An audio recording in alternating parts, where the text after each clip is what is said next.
The Survivor Series just took place last night as we are recording on the 25th of November in Chicago, or in Rosemont, almost near Chicago.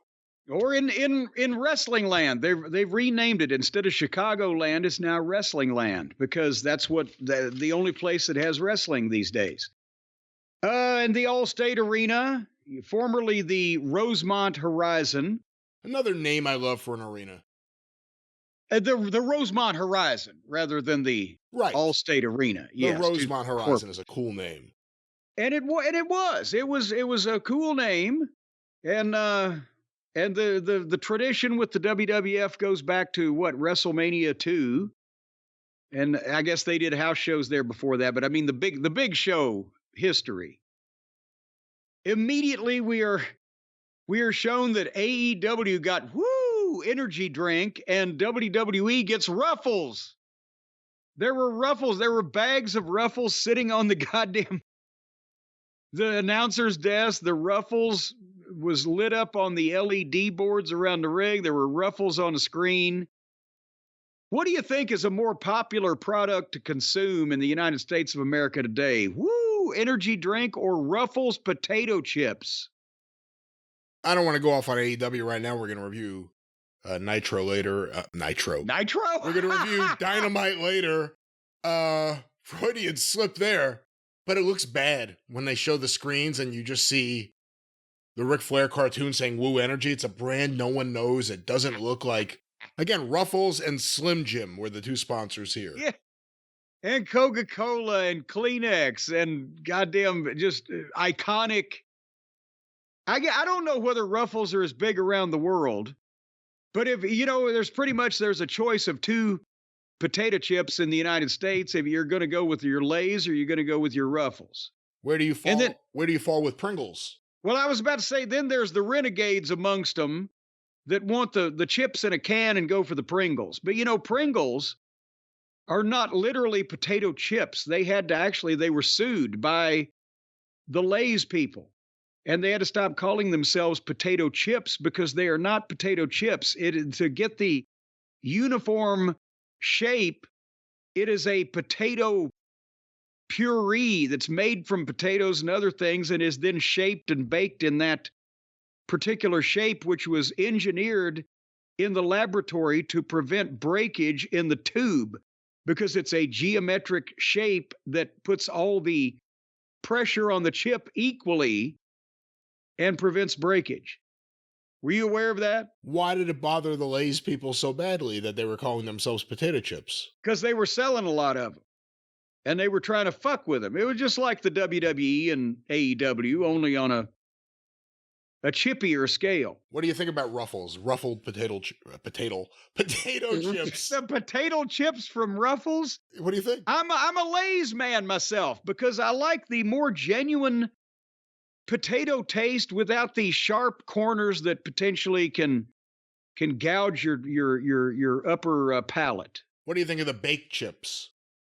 Well, when I was on a diet at various points in time, I have suffered through them. But it's almost like a low-fat Twinkie. It's like, just don't eat the goddamn chip. And on the topic specifically of Ruffles with Survivor Series, did you have any issues with the placement of the sponsor in the show? No, just with the job guys or job women or fucking lower card comedy characters, the Tozawas of the world and the model girl and Otis. I don't mind pitching these products. Why does it have to be so silly and not even funny at the same time? Why can't they get some Madison Avenue whiz that can make something entertaining in the way of these plugs rather than just this childish nonsense? And with the New Day, with the Slim Jim car and screeching and talking, lying, they're so much happier than any human being would be that they got to drive that car.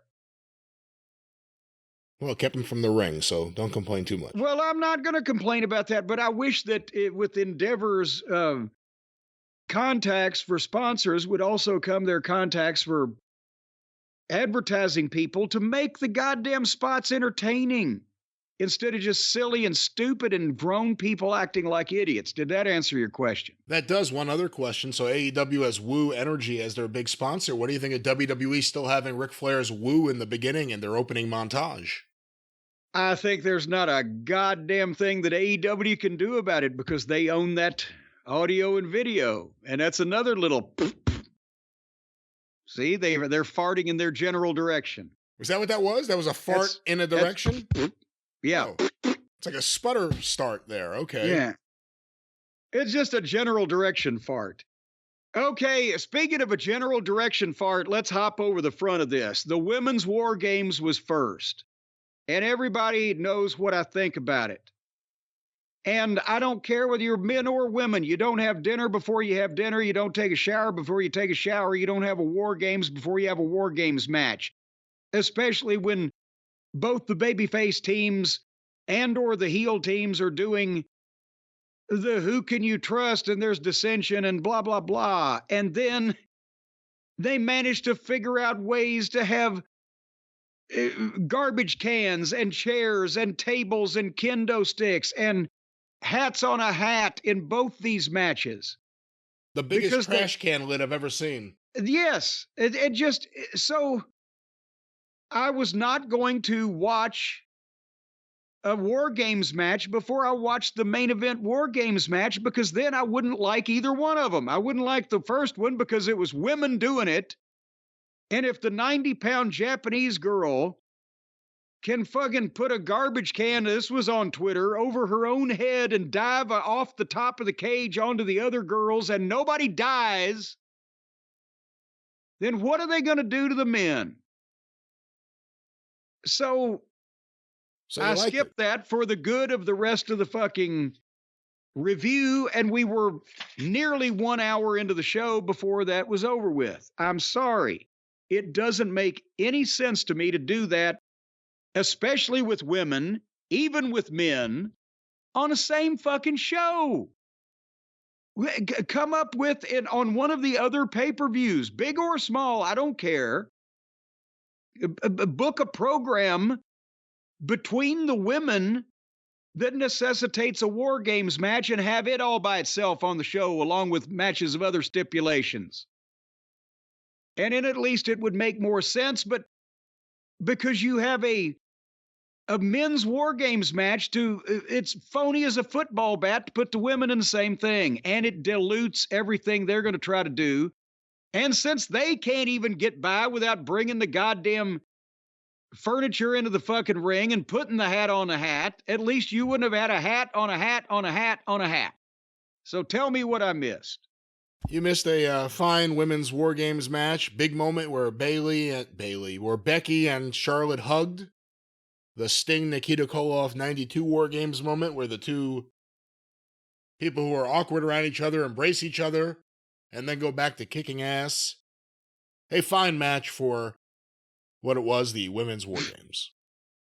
Well, I can see that there were many other highlights that we will let the other programs cover. Not that I completely disagree with everything you're saying, so I just want to make sure we understand it. What you just said, you're not, even if they wanted to do a women's War Games, it should be a separate show. That's your major point here. Yeah, and it shouldn't be like the night before. It shouldn't be like 2 nights of War Games. Right. My point is double-pronged. One, it just stretches credulity and or it dilutes what you can really draw money with to have women be able to survive a War Games under any circumstances. But if you're going to do the goddamn women's War Games, don't do it an hour and a half before the men's War Games. It's stupid. Would you have a problem with the general concept with women if it wasn't any of the smaller women? Let's say you had a Charlotte and a Rhea and a Bianca and a Camille or whoever else. I'm sorry, Jade. I was watching Animal and Hawk and fucking Nikita and Dr. Des Steve Williams and all these fucking people bash each other's brains out in the War Games. It troubles me that women are allowed to do it or would want to do it or that anyone would want to promote it because it hurts the credibility of the men who still are the ones that draw the major amount of the money. For all those reasons. But if you're going to do it and you're just going to have the soft, equal women's wrestling 50-50 type of deal, put it on another show so that they're not stepped on by the men's war games. In general, with WWE War Games, what do you think of the fact that they've changed it up? It isn't Dusty's War Games. There's no roof on the cage, for one thing. Well, I like that they actually gave the rules, first of all, and they do somewhat stick to the rules, even if they've modified it. Having no roof on the cage, it does make it different than Hell in a Cell, which kind of, the only reason Hell in a Cell had a roof on it was because I stole it from the War Games. So this is all incestuous. I'm not that concerned about the roof because the goddamn thing's 15 feet high. Originally it wasn't. And I don't mind the teams at ringside being in a separate cage rather than being loose at ringside. I wish they were closer to the ring so they could be cheering each other on. That's really the only change that has been made. I mean, they're doing high spots now off the top. I mean, Charlotte did a moonsault off the top of the cage. And well, yeah. I mean, that's why they took the roof off of it so everybody can dive off of it. But that in itself wouldn't be a horrible thing. The biggest thing is bringing the furniture in. You don't need it. It's already a gimmick. It's so over. That furniture is so overdone in every fucking match. And then to be able to pull out chairs and tables and, fucking slide them in or throw them in or whatever the fuck. It's just so, and then it clutters the ring up so you have less space to motivate and operate safely to begin with. So the one thing I'd take out is the furniture. Make it different than every other fucking match ever held these days. Don't have any furniture. Either that or advertise the furniture. So, okay, we're going to have the War Games. We're going to have 5 tables, 8 chairs, 4 kendo sticks, a garbage can. Brought to you by Home Depot. There you go. And don't even worry about what wrestlers are in it because the furniture is the most important thing. And then, were you finished asking me a question to piss me off? I think I could save the rest of the pissing off. Well, we're going to have fun later. Dynamite's coming up. Yeah, we can take the piss out of that, all right. But so then this was one of the parts where the jobbers were in the back arguing whether the ruffles are chips or crisps because the British folks call it the crisps. And that's what I'm saying. It's AEW level clownish when they do this. And to me, it's not doing a good job for the sponsor because the wrestling fans that are watching this on purpose are the ones who are probably most saying, well, this is stupid. And why are they acting silly? And, get back to the show. So can't they make it good where some of the legitimate talent is actually enjoying the product in a clever way rather than this goddamn horse shit where they're just jumping up and down and screaming at each other. This is their way of getting their lower card talent onto these shows. And I guess the other sad thing is you said it's AEW, like the lower card talent goofy comedy segments in WWE are like the main stuff for people in AEW. Yes, but it doesn't come off any better either place. And then the storyline throughout the evening, Brian, is that Randy Orton isn't there yet. And we get Sami Zayn telling Jey Uso that Orton isn't there. And Jey says, I didn't think he was going to be. It's because of me. It's because of what I did in the past. He's not going to be here. And Sami gives him a pep talk. Don't worry about it. It'll work out. But that's going on through the night that Orton is not there. And you know what's going to happen. So we'll come back to that. But then the match that I didn't think I would like, and as it turned out, I think is my favorite. Gunther and Miz for the Intercontinental title. Because I couldn't watch the Women's War Games. The Escobar Carlito match got fucked up. Rhea was unfortunately tanked by greenness. So this was pretty much the match, except for the final event, which we'll get to here in a few minutes. I told you you would like this, and I told you every time you put down The Miz and you actually watch his stuff, you end up liking it. Well, yeah, because the little prick, he knows what to do. He just looks so horrible, visually. But this is what Gunther hasn't been pinned in 2 years since he came to the main roster, and they made a point of saying that. And they put that over. And also, the thing is, Miz worked with him like he was supposed to. Miz had to fire back with everything he had. Gunther would toy with him. Gunther would chop him once, he'd go down. Miz would hit Gunther 7 or 8 times and have to go for the leg. But it was because of the size disparity. And that's the way that these matches work. And Gunther, as a gimmick, as a personality, a performer, doesn't work without giving him a long winning streak and credibility. Because he's not the goddamn Sid Vicious bodybuilder type giant. He's a wrestler, and he needs that credibility put into what he does, and then it gets over time. So they've really invested, and it's paid off, and he's over as a heel. And they worked this match. I wrote, Miz is wrestling a smart match. He went for the legs. He tried to take the big man off his feet, take his supports out from under him. Stole a little from Bret Hart with the figure 4 around the post. But Gunther, again, would stay in control most of the time with his physicality and the chops and the clotheslines. And when Miz would get the opportunity to make a comeback, then the people were with it because he was really firing up and really getting a flurry. And then Gunther would shut him down. So they had a good match through. And then when they started the false finishes, nothing was ridiculous. Nobody did anything they shouldn't. Miz didn't goddamn pick Gunther up and give him goddamn a jackknife powerbomb or whatever.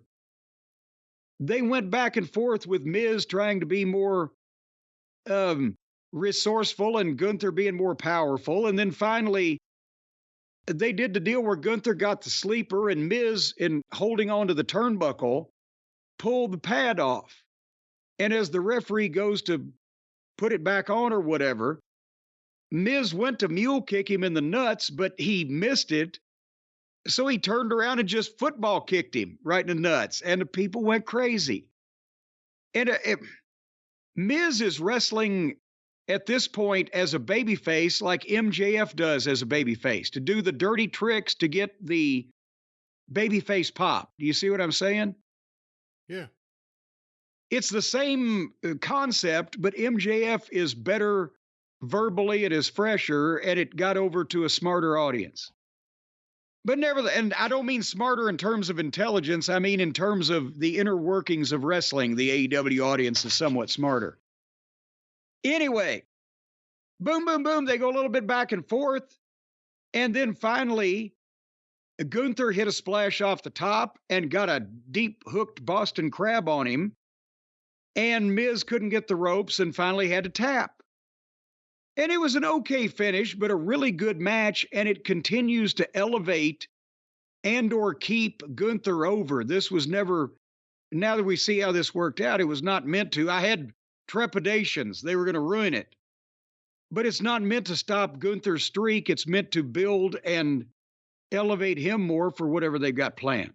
So for what it was, I kind of like this the best of everything, of the whole night. I thought this was really good. I won't say I liked it the best of anything because, of course, there was a big moment at the end that everyone will remember from the pay-per-view. Well, I mean in terms of a match. In terms of a match, it was good. The Miz is better than he gets credit for. It'll be interesting to see how much further they go with this, him as a babyface. But Gunther, especially lately, with the mini programs of sorts with Gable and I guess even Ciampa, The Miz, various people, like, this is the sports-based wrestling someone like me talks about. Yeah. It's not two guys in trunks grappling. It's the big heel who can talk, who's out there wrestling with a guy and they're telling a logical story in the match. That's sports-based wrestling.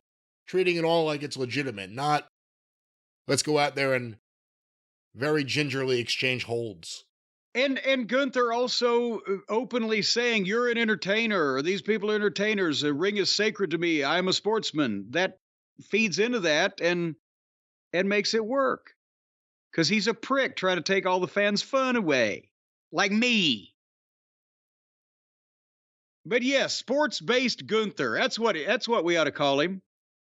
Sporty Gunther.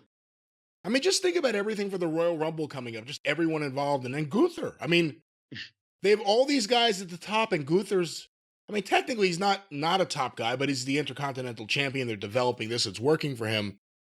Braun Breaker still hasn't been brought up. He just added a couple people at the top to this. It's pretty exciting, just all the possibilities right now. And again, we said a couple of years ago, boy, they need some talent. They need some stars. And now, boom, boom, boom, boom. Wait until Brock shows up again at the Rumble or something. Oh, well, yeah, that's right. We don't know when they're going to pull that trigger. And then, again, there's people, the mainstream, there's people on their cards and on their shows that people are going to see in the movie theaters, that people are watching on the internet, Pat McAfee, Logan Paul, whatever. They got fingers in everything. Man, there was no Logan Paul on this show. Think about how many guys who were in the top mix weren't even on this show. No LA Knight, no Logan Paul, no Roman Reigns, no Solo. They didn't need him. No Paul Heyman. There's a lot going on right now. Well, but we got fingered in the next match. They needed some talent here. And we got Escobar and Dragon Lee for the reasons we mentioned earlier. Whether Carlito was injured and they found out and had to do that angle or whatever the case. I can't believe they would have switched an advertised match to this unless this was legitimate. Yeah, but then why blow through Dragon Lee like this? That's the other weird thing. And when they announced this was the substitute match, I said, okay, good move, Triple H. You want to have one match on your show that's going to cater to like the AEW audience, because these are two guys that could work a lucha match for a WWE crowd and make it good and get big pops. It wasn't even that. It was, a fine match, but it was pretty quick and unremarkable. Well, I wrote it looks like I'm watching Rampage. You got Escobar, who could be Rush, working with a guy with a lucha mask on, which could be anybody.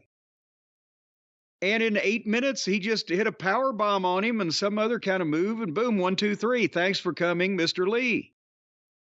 So 1, 2, 3. Look at Mr. Lee. Look at Mr. Lee. So they want to keep pushing Escobar, and I guess they just said, well, fuck it. We're just going to goddamn have him beat Dragon Lee in 8 minutes or whatever. But so that was that. I don't think we need to go into much detail. Because the New Day was there to sell us some Slim Jims. But then it came to the Women's Championship match with Rhea Ripley and Zoe Stark. And I mentioned I was going to watch this because I wanted to see what Rhea could get out of Zoe. I mentioned on the preview that we did that she'd seemed nervous on some of the interviews in the ring, and she's just been brought up. We know she wants to do good. But, let's see if she can have a match with Rhea. If she can't have a match with Rhea, she can't have a match with anybody. The jury may still be out on that. Zoe started out, and obviously Rhea was bumping off of her, wanted to put her over, wanted to give her credibility, because the problem is that no matter how good she may or may not be, the people don't see her at Rhea's level. She's just joined the main roster. She's not over yet. She hadn't really done anything to get herself over. And Rhea Ripley's the hottest woman in the business.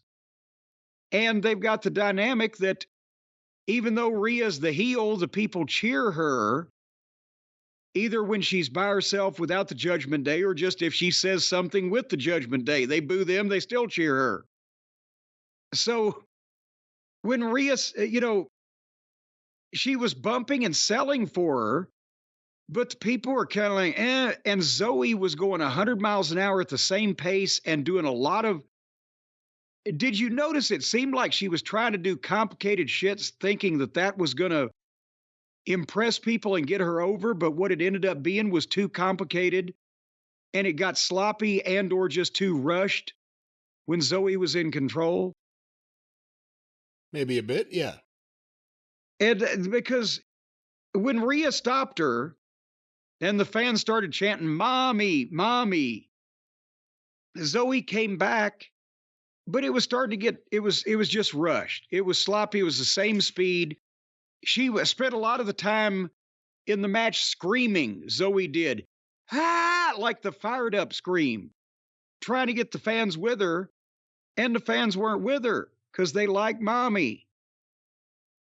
So then they did something that they tried something that looked like off the top rope. Zoe Stark was supposed to, Rhea was going to throw her, but she was going to land on her feet and potentially throw Rhea or reverse something or whatever, but they both of them fell in a heap and neither really sold anything. And then as soon as they stood up, Rhea mouthed something and ran towards Zoe, and Zoe hit her with a roundhouse kick and got a 2 count. So it was supposed to be Zoe's thing, but I can't tell you what it was. And at that point, I think they kind of lost it because, again, the fans, they want to see Rhea. They didn't want to boo Rhea. I don't know they really wanted to boo Zoe that much. But it just. And they did a stiff back and forth, and then Rhea hit the riptide, 1, 2, 3. But I think that's the thing is Zoe's still not smooth. It was rushed. She was trying to be too complicated, trying to scream and get the fans behind her when it wasn't going to happen, and she was trying too hard. And I think Rhea did the best she could do with what they were doing, but I think she should have said, "Hey, calm this down a little bit more and make sure you can do everything right first because then she looks sloppy too." So, and Zoe is coming from a bunch of different directions. Not all of them safe ones, I don't think. Your thoughts? One of the listeners in the Cult of Cornette Facebook group put up something. His name is Ryan Clare. A couple images saying that Zoe looks like Mary Grace Canfield. Oh my God! Ralph Monroe. Ralph Monroe. Famed 60s character actress Mary Grace Canfield. You know, and Rhea here was channeling her inner Sherry Martel with her makeup and hair and everything, wasn't she? It was certainly a look. So it was Sherry Martel versus Ralph Monroe. All righty, are we moving on? We are moving on. There's not much left to move on to, but let's move on to it. Well, here it is. There in the back in the locker room is Seth and Jay and Cody and Sammy. And as we mentioned before through the whole show, Orton is not there. But Cody's now telling him, "Trust me," because remember, it was him that said he was going to be there. "Trust me, he's going to be here." And they walk off, and then the camera sees Cody, and he's looking worried. Oh, boy, what's going to happen? He should have looked at ringside. We heard from fans that saw Randy Orton's wife sitting at ringside taking selfies and having a great time all night. Well, but that doesn't mean, maybe they're having trouble. She came for a night out with the girls. I don't know. He's not there. But then they go to the package of the history of the men's War Games match with the Black Sabbath, the War Pigs. And again, nobody does packages like the WWE. That production facility is fantastic. And they do the entrances, and as I mentioned, they have the team cages to be locked in at the entranceway, so you got to come down the aisle to the ring. But again, there's no Orton for the babyface team, and the first two guys are Seth and Finn. So we got Cody, we got Seth, we got Jay, and we got Sammy against Priest and Finn and JD Funko and Dominic Mysterio and Drew McIntyre. And one thing I really like, the metal plate that they have put in between the rings to make the apron smooth where the rings join, that was always the problem. 2 ring battle royals, 2 ring matches of any kind, you break your fucking leg if you weren't careful in the middle of where the 2 rings meet because you could never get it flush. So that was a nice little adjustment they've done there. And the first 5 minutes with Seth and Finn is that they bounce each other off the cage to put the time in and to build the anticipation. And Dusty used to start out with his best workers, like Arn or Tully, and one of the baby, like Ricky Morton on the babyface side, or somebody that could go and put time in, but nothing important is going to happen. And then the third guy to come in, because the heels have the advantage in this. And by the way, the baby faces had the advantage, I guess, in the women's Zabada. Yeah, that's right. Well, that certainly always works. They needed JJ to flip the coin. Yeah, because JJ's coin. Heads I win, tails you lose. Anyway, number 3 is JD Funko. And he ran to the door and tried to get in, and Seth kicked him in the face and knocked him back out to the floor.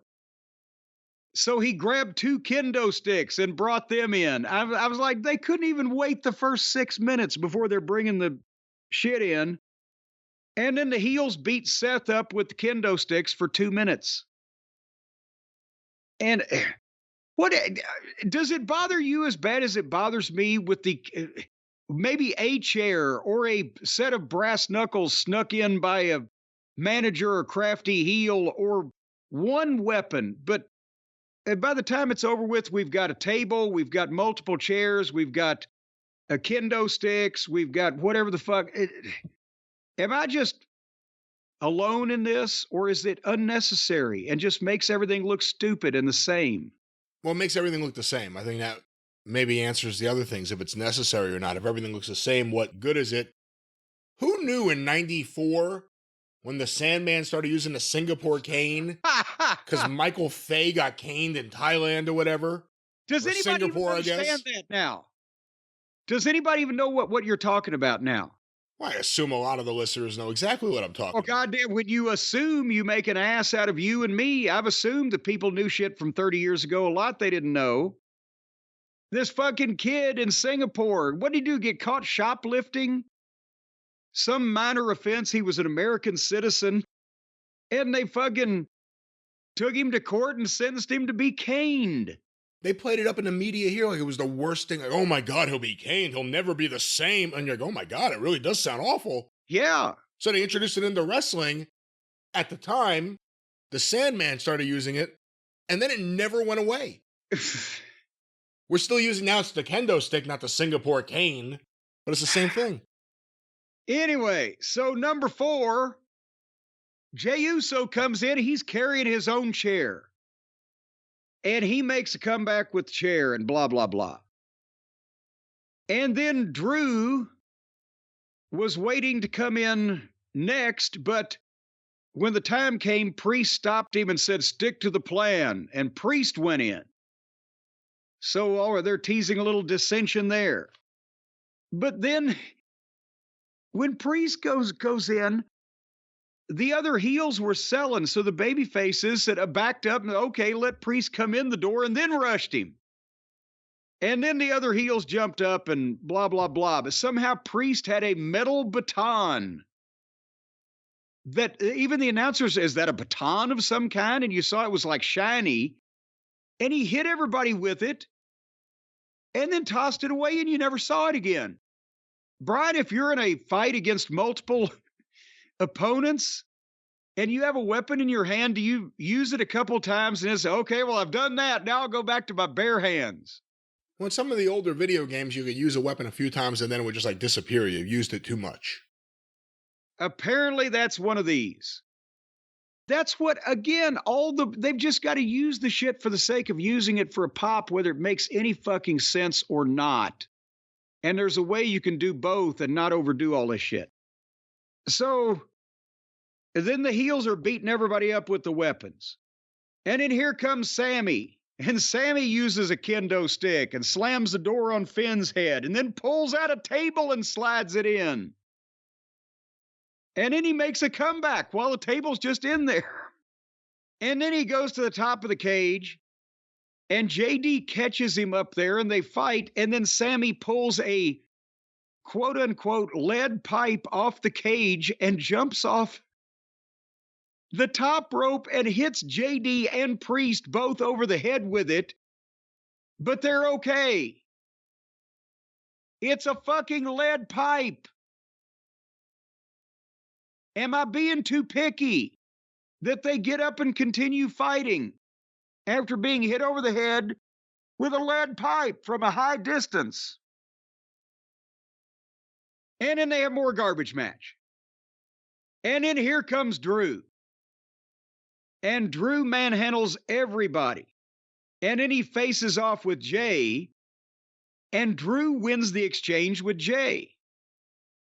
He eventually comes out on top of this. But have you noticed now that Jay, now that he's gotten over, is potentially getting way too rockish for his own good and very hot doggy, and he better slow that down just a tad or he's going to be too full of himself for his ability level? Does that make any sense? I haven't noticed that. What did you say, too rockish? Too rockish. He's doing the slap punches. I'm not talking about making a slap sound effect. I'm talking about the big exaggerated swing, and he hits him with an open hand. But he's doing the Rock's draw back and swing, and then he does the Rock's draw back the hand and spit in it for the last one. He's being real hot doggy. And a babyface needs to be hot doggy, but he's hotting somebody else's dog. It's getting really close. I can see some people going, slow down a little bit if he's not careful. That's just what I'm saying. It's very rockish. And Rock ain't coming back to wrestle Jey Uso.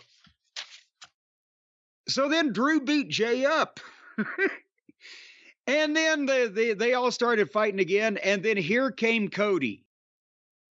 And finally, because everybody else taking time to come in with a weapon, and you got to take time to lift the chair and swing it, or, being cute with a kendo stick or pulling the table out or whatever.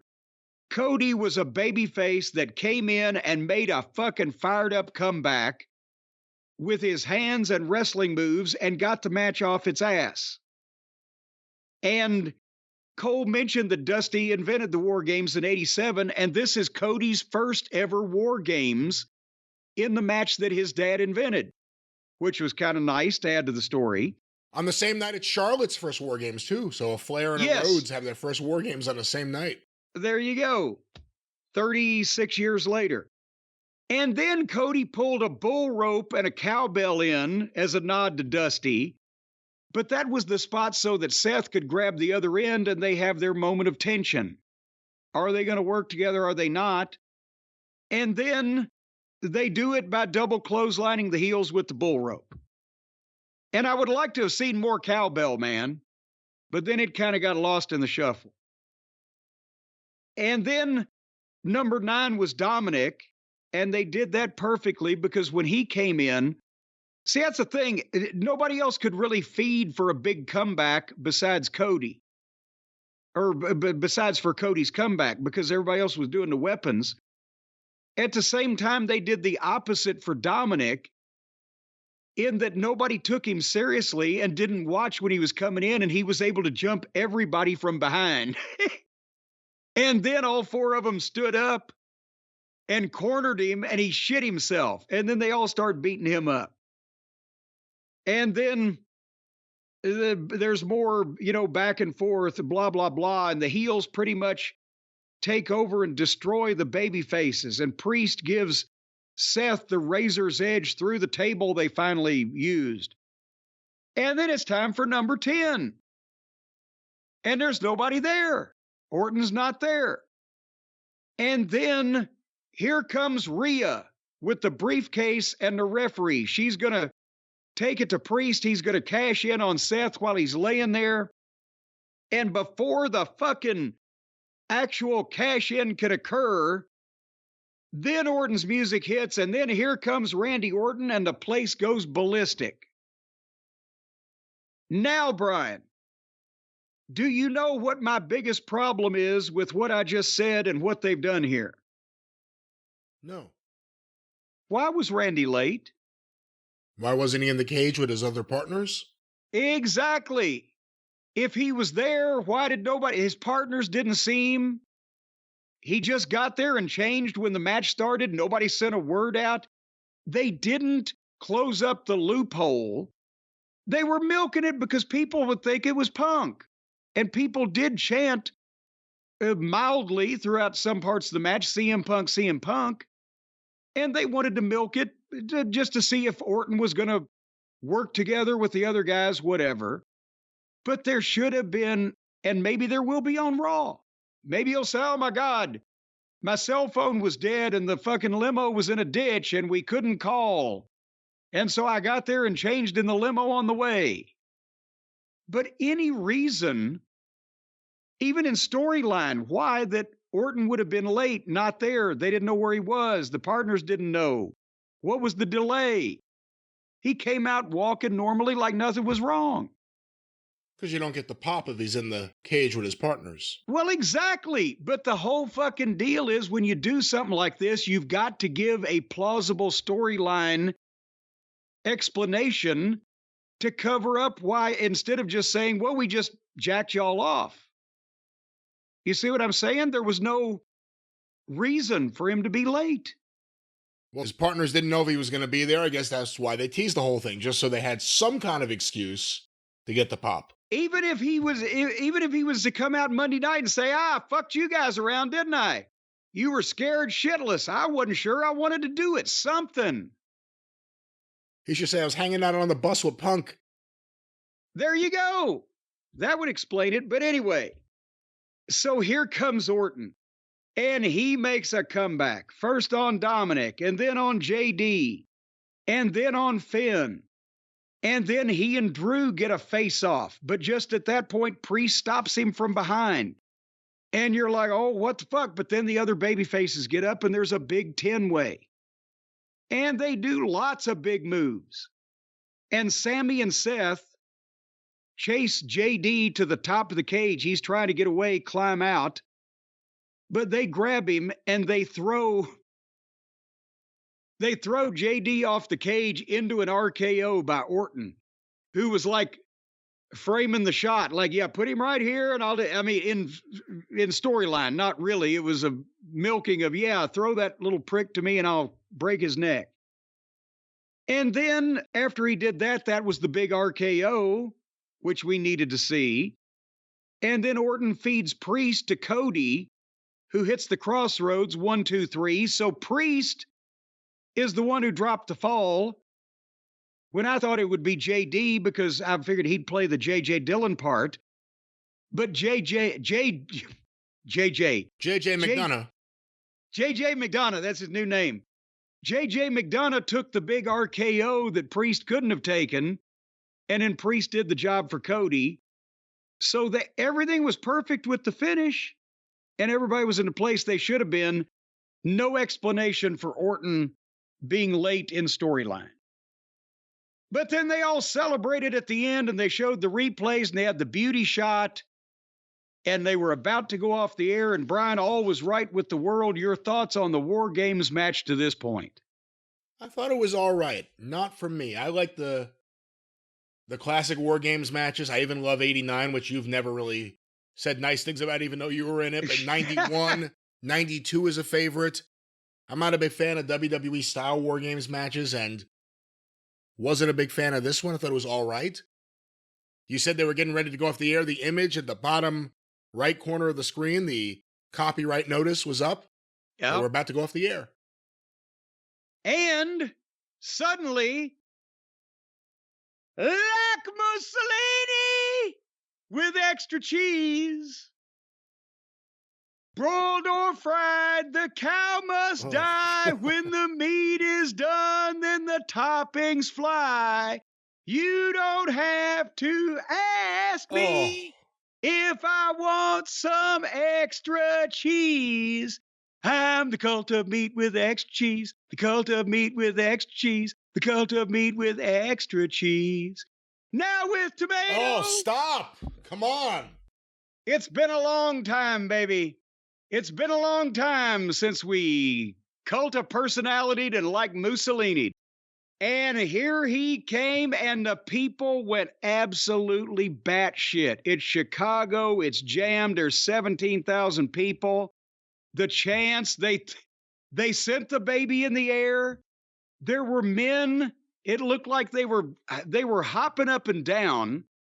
It looked like they were tearing up, if not crying, and some of them may have pooped themselves. I think I saw one of them shart. Again, the response was through the stratosphere. They went mental. And Punk looks great. His arms were bigger than half the guys on this roster. And that's why it needed to be Chicago. I said it at the top of the program. You can't buy a response like this. They acted like the goddamn Rock had returned. Or maybe even Kennedy returned. He was a megastar, and he knelt and did the watch point and did the it's clobbering time, and the whole fucking building did it with him. And he went to the railings and they were hugging him, and one guy was screaming, Chicago, Chicago, Chicago. They were out of their minds. It's again, you can't manufacture that. And for anybody that saw it that hadn't been watching AEW, they think, my God, this guy's one of the biggest stars in the history of the wrestling business. And if you're watching him in AEW, you said, wow, this moment seems so much bigger than all the moments in AEW. Yes. He got the first one in AEW was similar because he drew a similar size crowd in a similar building. And then they couldn't follow up on it to save their fucking life. And it would have probably saved their lives. I'm talking about AEW. But they're pretty much out in the lifeboat right now. When that happened, when he debuted in AEW, I remember what you said. You said they didn't do it the way I would have done it. They did it better. And that was one of the best moments in AEW history, the highest rating for Rampage. Just a high for AEW. Yeah. What about this moment here? Is this the way you would have done it? And if so or if not, what'd you think of the way they did it? I think, honestly, I probably would have done it this way because you wouldn't put him in the match.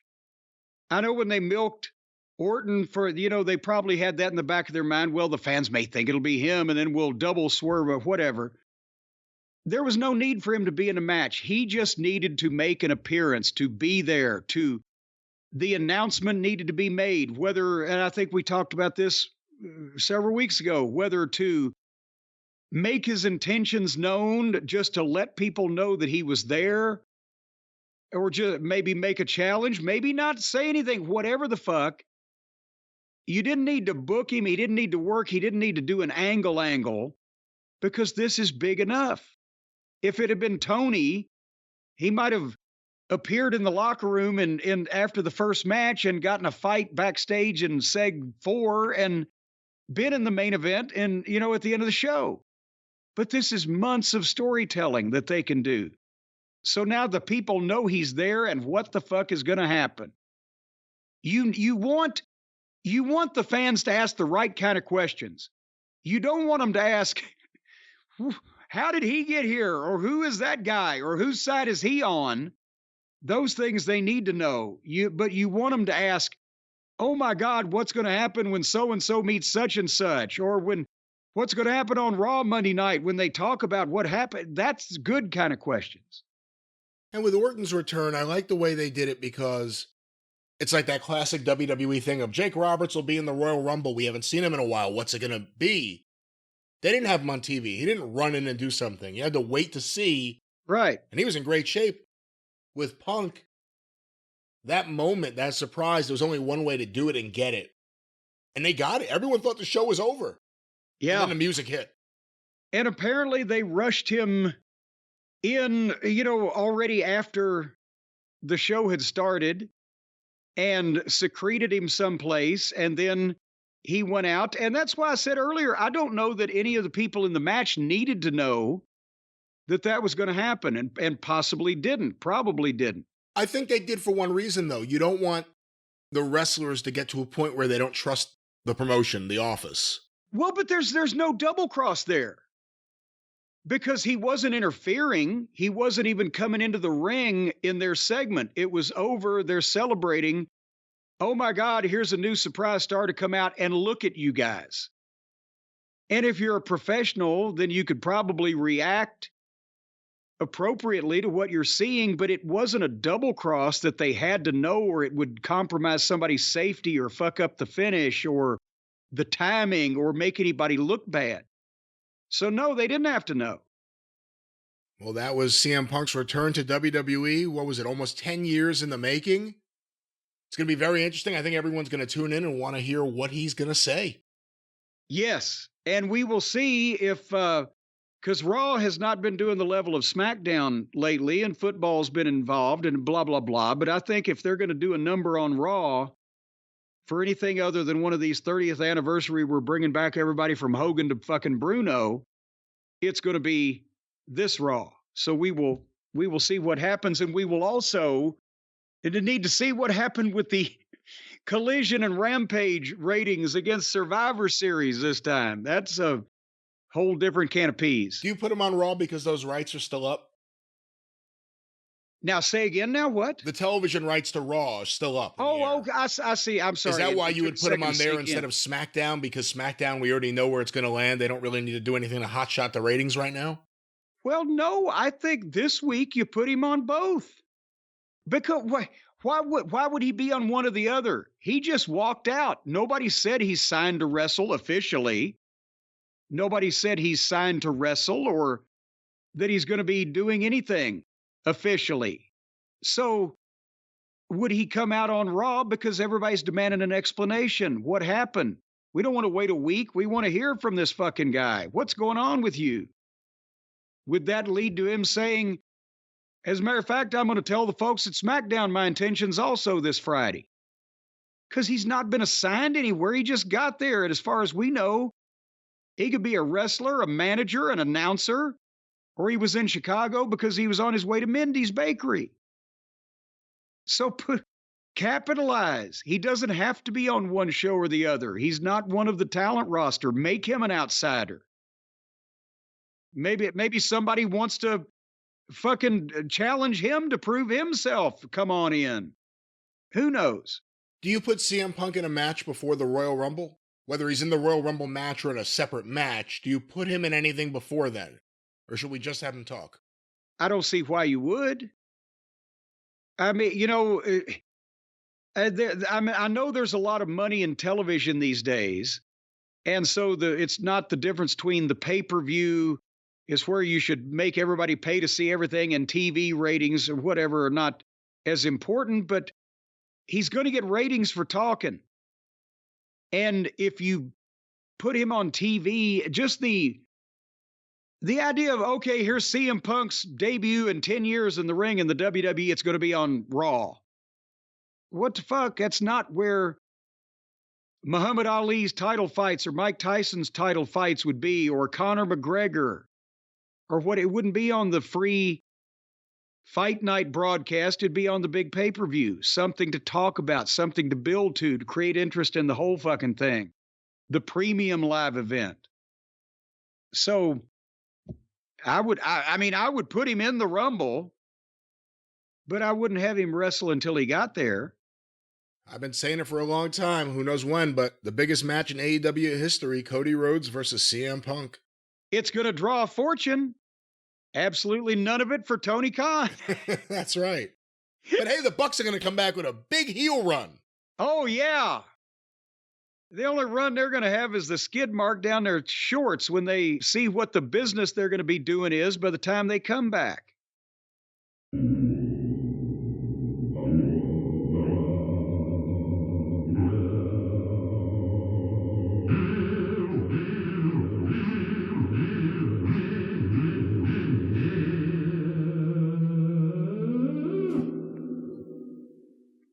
Jim, we are in the future once again. Oh, Jesus Christ.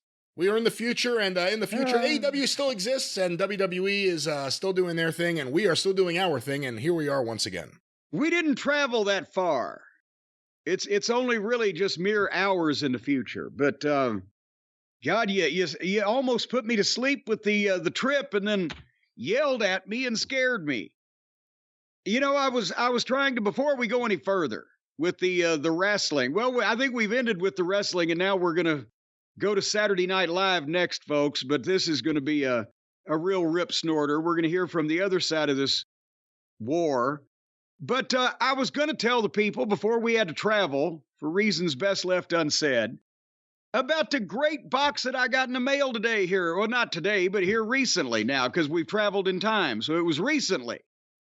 Did I tell you about my box of awesome that came? Before we travel through time? No, you have not.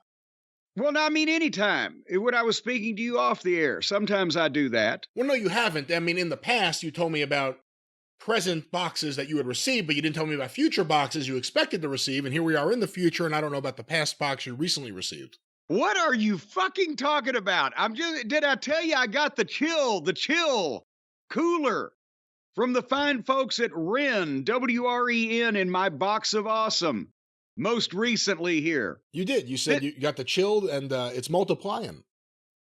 Well, I got chills, they're multiplying. I did it to myself. And I'm losing control, because this cooler they're supplying is not electrifying. I don't advise you to fill this cooler with liquid and then stick your feet in it and then stick your finger in a light socket or anything. So we don't want you to be electrocuted with it, but it's almost big enough to take a swim in. Here's the deal on this thing. No, it is not just, it's not styrofoam.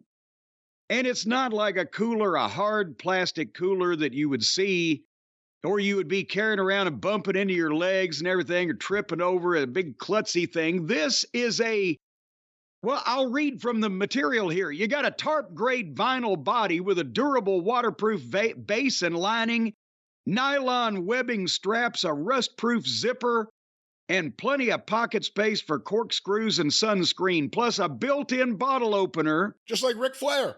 In its own special pocket. Have you ever seen Rick's special pocket? I have not, or his special bottle opener.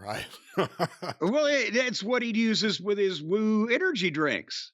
Very good. You know what? You somehow made it all make sense. It brought it right back. But this cooler, it's soft-sided, it's pliable. You can mash it and mush it, and so you could carry it in something else or put it away when there's nothing in it real easy.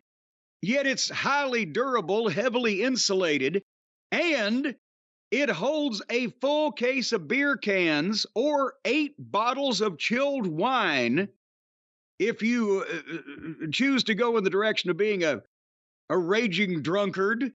Or you can, if you're going to go out and have a cookout, go out to the park, sit by the creek, watch the puppies play or do something like that and grill out.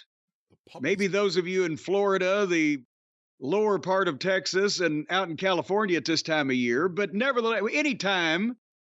And you can put burgers in there, you can put the cookout supplies, and it'll keep ice cold for goddamn it. If you put ice in there, then the ice will keep ice cold.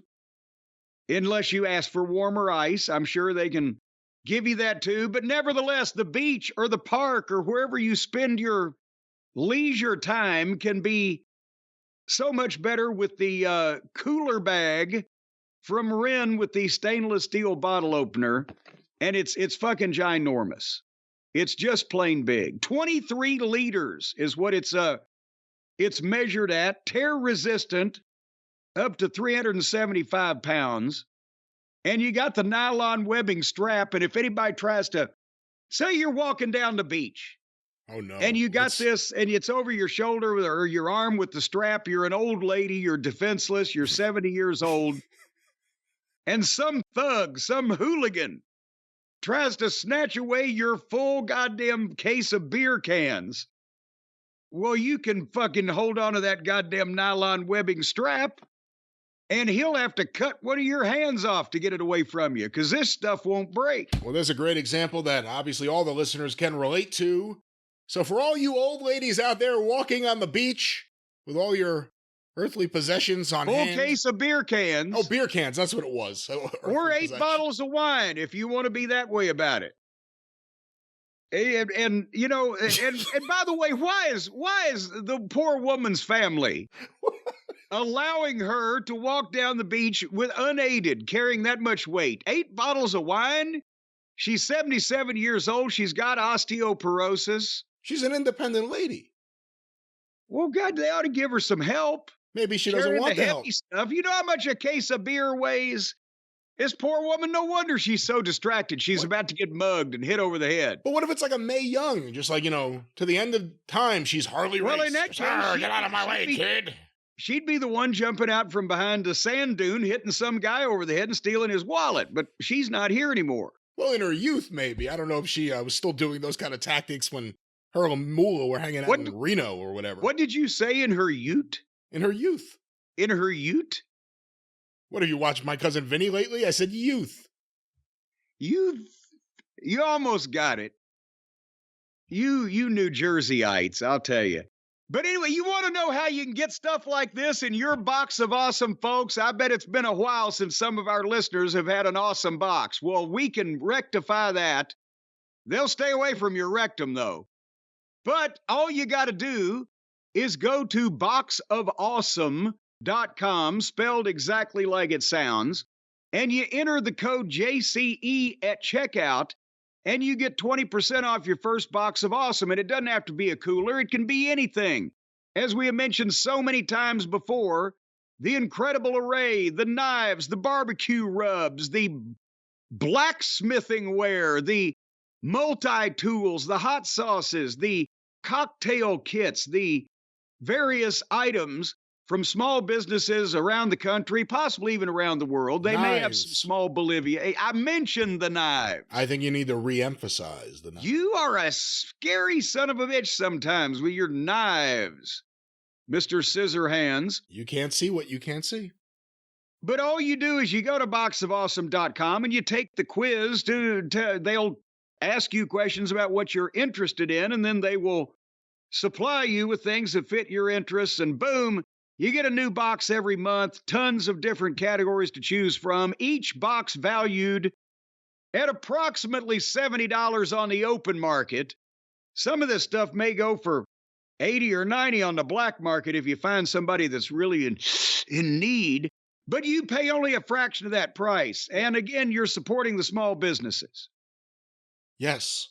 Yes, you are. 90% of everything that comes into your box of awesome is from a small, up-and-coming brand. And the other 10% are just medium-sized. Well, yes, there's none of these monolithic chain store Walmart type of things going on in here. You're not going to get any true value items in here. These are handmade, hand-carved with sometimes the craftsmen and women and the artists that make these things, they don't even want to part with them. Some of these things have been literally ripped from their fingers against their better judgment and will in order to be sold at a fraction of their value to you, the consumer, so that you can save money. And those people, they had bloody fingernails from holding on to this shit, but it was more important that we get it to you at a discount. A fair transaction between partners who enjoy doing business with each other led to these fine products ending up in this fine box that is indeed awesome and delivered right to you. Yeah. A partnership that everyone benefits from. A partnership, the consumer and the provider of the consumer product and the poor manufacturer, some of these people, well, don't say they'll poor. never get over it. Well, don't say poor. The manufacturer, and everyone's going to get over what? They're going to work together and make lots of money. These one-of-a-kind items that they've slaved over, and they felt like they were their children, but now they've been sent away to you so that you people can save money. And you're saving a ton of money because you get 20% off your first monthly box, which is already underpriced for the value that you get. It's like stealing from these people. But it's exactly not like stealing from these people. It's like walking into a store and buying something from these people if these people are indeed the store owners. Well, these people aren't the store owners. Box of Awesome is the store owner. These little small businesses working their fingers to the bone to make these fine quality products that you can't get anywhere else. In conjunction with Box of Awesome. Yes, Box of Awesome then takes these things away from those people and passes savings on to you. They make a deal the way any storefront would, and they stock their shelves with the finest things that they then take off the shelves and put in these boxes, and you never know what will arrive, but it'll be awesome. They're deal makers extraordinaire. They say, you got a nice place here. It'd be a shame if something happened to it. Maybe I need some of your goods. That's not what they say. And then they pass the savings on. You did watch My Cousin Vinny. That is not what they say when they show up. They don't show up. The mailman does, and he gives you the box of awesome. The mailman has an awesome box, and he'll hand it right to you. Folks, once again, go to boxofawesome.com. Use the code JCE at checkout. You're going to get 20% off the first monthly box when you sign up there.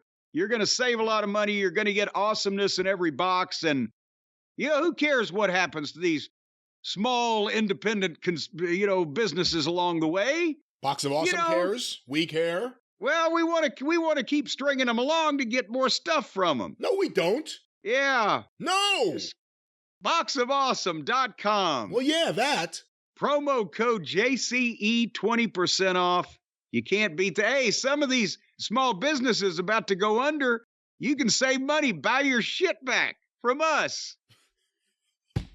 It's such an outrageous thing for you to say. I can't even. Ladies and gentlemen, Box of Awesome, of course, works with the finest brands that you've never heard of, but you will, and you will enjoy their products. Box of Awesome. Please check them out. Promo code JCE. 20% off. Let us know what you think. Don't listen to this guy.